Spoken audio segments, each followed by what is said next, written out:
Yeah. Here we go, man. We are live, brother. Hey, everybody. sPidA here, of course, Coming Soon podcast, being joined by Richard Walters. My man, how are you, brother? I'm good. Good to hear from you. No, man. I mean, of course, we had some technical difficulties, man. And I got to ask you, I mean, when it came to the whole social media, bro, I mean, how long have you been on here?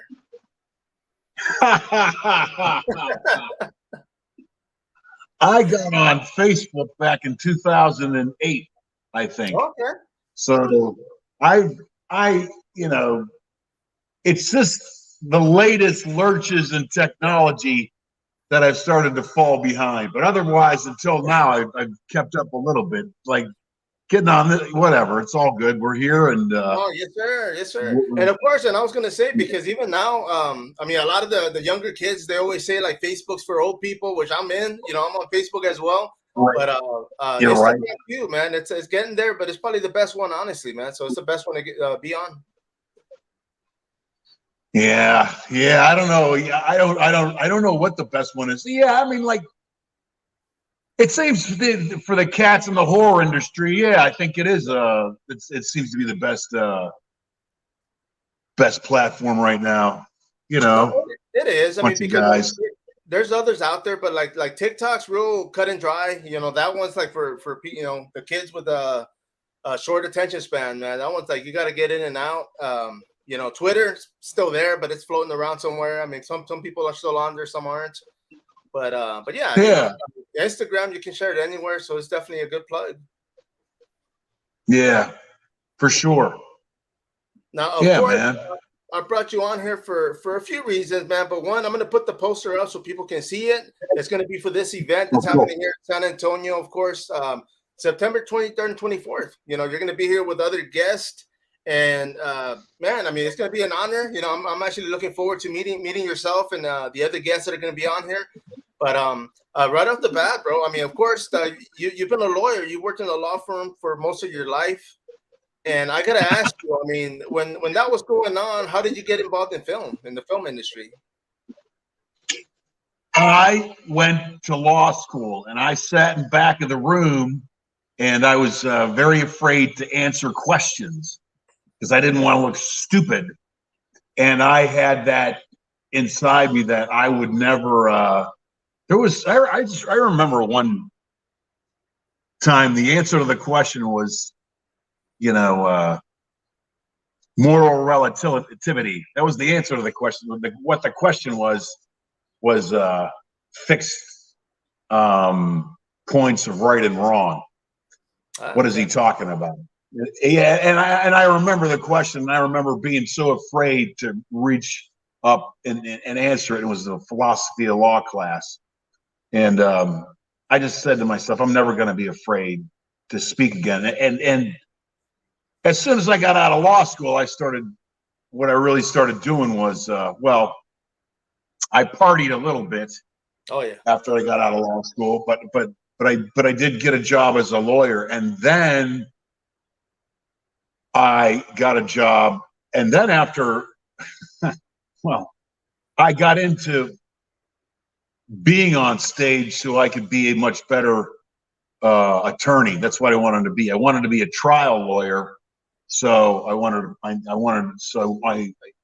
needed to learn how to perform in front of people, and so that's what got me into the community theater. And my entree was community theater. Yeah, and that's what I was doing, plays along here on Penn Avenue here in Pittsburgh. Yeah. Man, and that's what I did. That's how I got into it. That's interesting, man. I know I would have never thought of that, but yeah, it's to kind of get you away from being open and just kind of talk when you're out there in trial, because people are going to be watching and they're going to be paying attention. So that's actually pretty smart. I would have never thought of that. Yeah, I think anybody going to law school or any profession in which you're going to be up in front of talking, in front of people and talking, it really behooves you to do some community theater and work out the jitters or whatever it is, man. Because right. And even like, I'm just going to work in front of the camera. Well, that's you get better in front of the camera by being better on stage. I think, anyway. Yeah. Or you know, there's guys that have done it so long that they're a pro. No, yeah. I mean, of course, a lot of them start from childhood too. So they started at a young age, and of course, they just, you know. Right. I didn't start doing theater until I was 30. Wow. You know. Yeah, it's like 31. That's when I started doing community theater. So it's all good, right? Man. You can learn, yeah. And of course, it helped you, right? I mean, it did help you with your trade as far as. Oh my God! Yeah, it gave me a lot more confidence. And you know what? It's you know what you learn to do? You learn to improvise. You know, the Marines say, improvise, act. What is the improvise, overcome? Something improvise, overcome. But it's improvisation is everything. And when you get into acting, you learn that you're really, what you're doing is you're really making up the moments as you go along stage or whatnot. And the best actors are improvisers. They improvise the moment. It's adapt, improvise, overcome. Jesus, God help me, Almighty. Adapt, improvise, overcome. And that's what, I was never a Marine, but an actor does improvise and adapt on the stage. And that skill transcends many other professions. You know, you get into, you know, different jams along in life, different problems, but it's a real good coping problem solving mechanism. You know, just keep on hacking until you figure it. And I don't want to call myself a hack actor, but you know, I've learned to do a lot of things, and you know, yeah, it's like I play guitar now, and you know, I just it's going at something recklessly. Right. That's what I think it carries over into. Man, for sure. Well, of course. I mean, having done theater and having jumped in a few films, because you have a few films under your belt, man. I mean, was that part of the setup? I mean, once one started, was it kind of like, okay, I got to keep doing this? Yeah, well, for sure. I mean, I'm always looking to be involved in projects, you know. I just saw some friends today that are writing something, and you know, we've done some YouTube stuff, but we never got that thing really going off the ground. But yeah, you know, you're always looking for new projects. Always, if you call yourself an actor, you know, you want to be doing something. You might not be getting paid a whole lot for it, but I mean, you want to. If you call yourself an actor, you should be acting in something. And yeah, that definitely, you know, you've just got it isn't always easy to build the resume, but you just got to keep on trying to build the resume. Right. You know? Right. No, yeah. You see, of course, I mean, right now with the whole indie, like the horror indie world, for example, you know, I mean, you've got streams like Tubi, you got, I mean, YouTube, of course, a lot of the movies are put on there to stream. I mean, not a lot of them make it to the big show as far as the theater, but I mean, there's a lot of you know, indie films that I personally love. You know, I mean, there's, if anything, like the Hollywood needs to take notes and you know, hire some of these people, because some of these movies are great, man, and it's just the budget's real low, so of course they don't put too much into it, but I mean, the storylines are great, and I love them.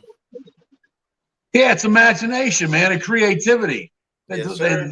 You know, these I think these huge projects in the studio, man, they got so many people picking at it. Yeah. By the time it's all over and done, you got a piece of warmed over mush, you know, or something. I don't know. No, yeah, you know, yeah, so because I mean, you know, because of the investors and sponsors, you know, you can't use certain things or say certain things, because you know, so there's a lot of limit to it.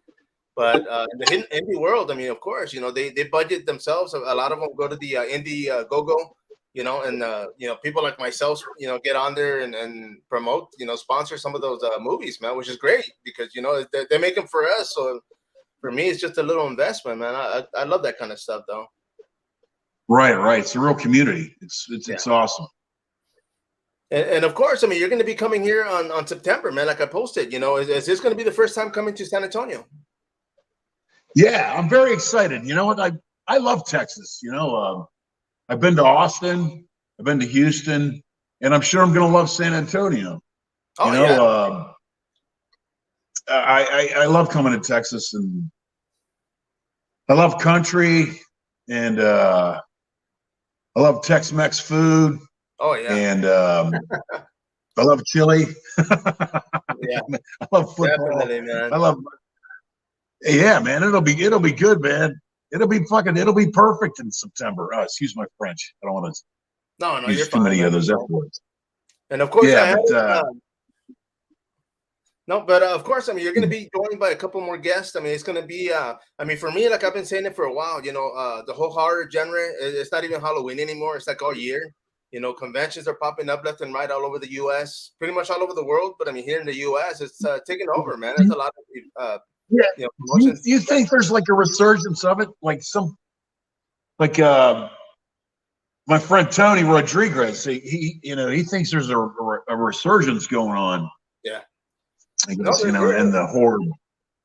Yeah. And even here, like we started this podcast last year. We didn't start pushing it till this year. But myself and the owner, the host, who's not on here now, I invited him so he might jump on throughout the interview. But we just kind of got together. He was a fighter. I was covering the whole combat sports. Kickboxing, MMA, and we just got together. Nice. And we're like, yeah, let's do this. So this is fun for us, man, because we've been horror fans for years, and we just noticed we're like, man, did it just happen all of a sudden? But no, it's like last year there was a lot of events that a few that I attended, but I wasn't doing the podcast thing. But now it's like, wow, man, it seems like it exploded. So of course, I mean, there's a lot of a big buzz behind it. People are looking forward to these. Yeah, and I gotta tell you, like the big story with me, the most fun part of the horror movie story with me is how lucky I am to get the job with My Bloody Valentine 3D. Yeah. Because, and some of your fans might like this, I've had some struggles with mental health or whatnot, and I had a nervous breakdown in 1997. And anyways, I was practicing law in Pittsburgh at the time. Well, my license to practice law got suspended from 2001 to 2005, 2006.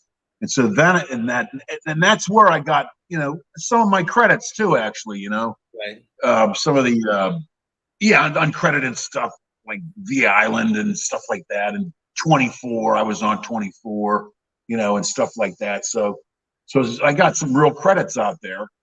And then it was time to go home because I wasn't really going to get any work. My dad was getting older, and my mom and whatnot. So I came home to Pittsburgh, and that happened. I guess it was a year or two after that I came home to Pittsburgh that I got the audition for.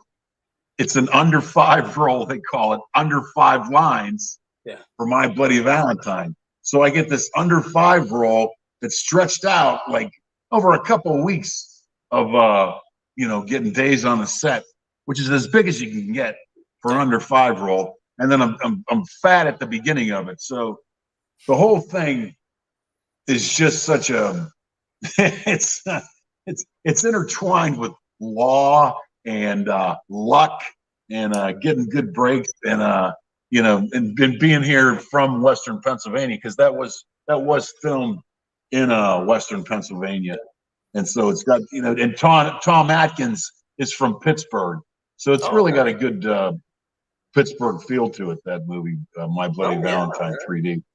Yeah. You see, and the first time, I mean, I'm a big fan of horror as it is, but I mean, when it comes to 3D movies, I'm a bigger fan. I mean, that one, when I first saw it, I mean, I had to throw my 3D glasses on and follow the film, But I've noticed, I saw a 3D movie last year, and my eyesight isn't what it used to be, man. And I had my 3D glasses on, and I saw no 3D, bro. And that's when I know my eyes are pretty bad, man. Yeah. Oh man, that's right, man. I think my mom could only see me out of one eye. And like everybody's worried about her getting 3D. It's like Jesus, she can only see out of one eye. Come on. Yeah. Yes, You see, and that stuff you don't think yeah, about. man. Yeah, because I was watching it and I was like, man, like I saw no 3D that day. I was like, damn, what happened? So I had to go back and watch the movie, Yeah. not in 3D, just so I can enjoy it. But it was all right though, man. I learned something, I guess, man. Right. Yeah. Well, you learn that you can watch that movie in 3D and Yeah, enjoy it. That's what you learned. yeah. That was historically though, that was the first movie that was the comeback Yeah. sort of 3Ds. Up until that point, they hadn't had really and you know, it preceded oh God. What's the guy that the deep diving guy, what's his name? He directed Terminator. Oh man, no, you What's got his me. name? Oh my! I can't remember stuff like this. Yeah. Anyways, the movie that he made with 3D, My Bloody Valentine, preceded his movie. So you know, it was there's you know, My Bloody. It's a cool movie because it's got a band, My Bloody Valentine, Yeah. and then it's got the history. Yeah, I'm lucky to be associated with the franchise. Really am. No, yeah, and I think you're trying to Joe Alves, right? The one from the director from Jaws 3D. Is that what you were talking about? I'm talking about Oh, you're talking about the deep sea diver. uh, the guy I'm talking about. God, who's the guy that took pictures of the Titanic? Do you know what I'm talking about? Yeah, sure. I know who you're talking about, but yes. He directed the movie Titanic. This Let me guy. look that up real quick. No, I'm talking that too because I know who you're talking about. James Cameron. No.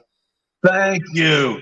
Yeah. Thank you. It's James Cameron, and he directed the movie that's called Avatar. That's right. And Avatar was the first big 3D comeback. You know, people think it was, but it was really My Bloody Valentine 3D that was the next wave of, you know, on that 3D kick. But anyways, yeah. You see, and of course, I mean, I've got VHS movies here, man. I mean, I got some behind me with the 3D glasses, and I still watch them. You know, I throw them on, and there I am in my living room by myself watching these movies. But I love them, man. I mean, it's a throwback. You know, brings back memories. So of course, you know, it's nostalgic, man. Cool. But bro, yeah. I mean, of course, I'm gonna put the poster up one more time just so people can see it. I mean, this is gonna be, of course, here in San Antonio, September 23rd and 24th. Yourself along with Robert Mukes and Oliver Parent. You know, you guys are going to be there. It's free admission for those that are watching. You know, of course, you guys are going to be doing the photo ops. You know, be able to get some of the fans to do the whole meet and greet. So that's going to be cool, man. Yeah, I'm looking forward to it. I'm really looking forward to it. It's going to be a lot of fun. Now, let me ask you, as far as conventions, how many do you try to do a year, or is there a set number? I try to do as many as I can, but there's no set number. Like I've done, I think, 2 of them so far, or 3 this year. 2 maybe. Yeah. I want to say I did 3, but anyway. Yeah. But anyway, yeah. And then I've got, so I did Atlantic City, right? And then I did a Houston pop-up, they called it. And then I'm going down to Georgia. And then I'm going down, I think, up to Virginia. And then I'm coming over to San Antonio in September. Nice. Yeah. Bro. And so far, what has been the oddest or weirdest thing someone has brought you to sign?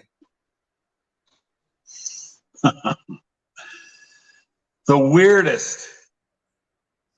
Oh, you know what? The truth is, I can't think of the weirdest thing to sign. I just think of the cute things to sign. Okay, cool. And it's the miners. Everybody are showing up with these dolls, like action figure of miners, and so it's cool. Yeah. One of the actually, like, the coolest thing to sign was God rest his soul. This guy's name was Chris Carnell. Right. And on my movie, he was the stunt guy that he was in the miner's outfit for 95% of the show. Oh, wow. He was like the miner's guy. Right. And yeah, because he was the real guy, because there was a stunt guy, right? And they got to save money. So they hire a stunt guy to do all that. And he was, and then this guy brought a miner's mask, and on one half, Chris Carnell had signed it, and then died. God rest his soul. Oh, no, for sure. Man. And then and then I signed the other half of it.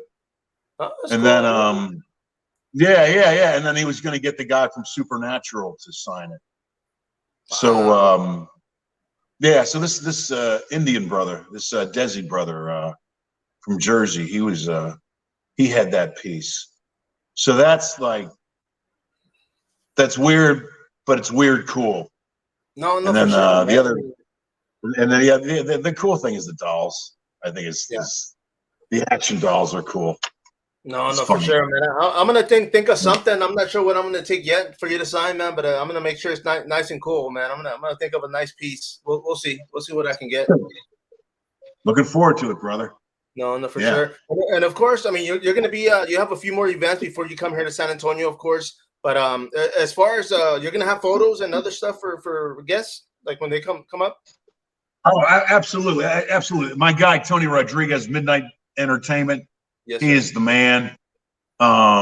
He will have good stuff out from all the stuff I was in that I have real credits for. He will have stuff for me there. Like he puts 24 out for me, and some other stuff. But obviously the My Bloody Valentine stuff is going to be there. Oh yeah. And anything I've been in, Tony will have it. And I gotta ask you, because on some of your photos, even on your Instagram, you have the Make America Groovy Again. So what is that about, man? What can you tell us about that?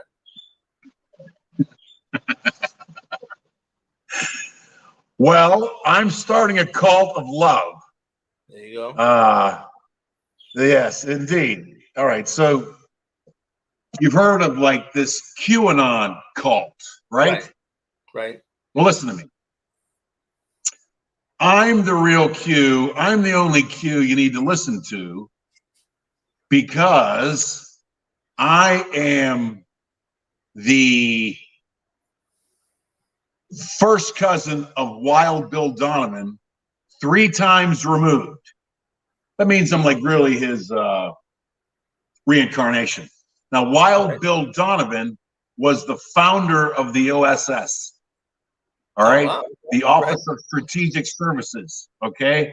Right. I am a descendant of his. He is my ancestor. Okay.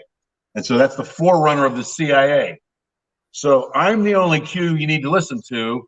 And our motto, our Cult of Love motto is Quo Imus Cum Deo, which in Latin means where we go with God. And then the other one I have is Ic Dean Deo, we serve God. So those are 2 of my mottos. And then Make America Groove Again is a play on Make America Great Again. We need to get our groove back. This country needs to groove together again, and that's the sentiment of the '60s and whatnot. It's about grooving together again and rediscovering that '60s feel where we all worked for each other and and felt for each other. So that's the idea of it.